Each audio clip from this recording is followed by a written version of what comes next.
Covering your health tonight, healthy sleep patterns and seasonal changes don't always make good bedfellows, but what does the changing of the season have to do with it? Taylor and I were talking about this earlier, how we aren't sleeping as well. Here to break down the why, News 15 medical editor Dr. John Lepre explains the biology of spring may be just a bit primitive.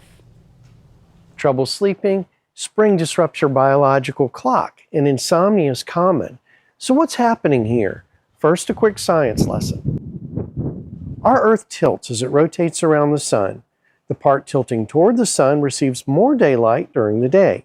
Right now is the March equinox, the transition from the short winter days to the long days of summer. Now that's the June solstice, which marks the longest period of daylight, about 15 hours. Now, a primitive part of your brain links directly to the eye and senses these changes in the season. This triggers subconscious changes. Studies show our ability to notice detail begins to rise in the spring, peaking in the summer. We see a rise in brain chemicals leading to anxiety and insomnia, as well as emotional and behavioral disorders. Scientists look at all of this in evolutionary terms. Each spring, primitive man must leave the barren winter, find fertile ground, and set up a new home, all while avoiding predators.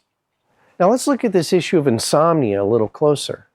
Our brain senses the day-night changes and releases melatonin, which triggers sleep.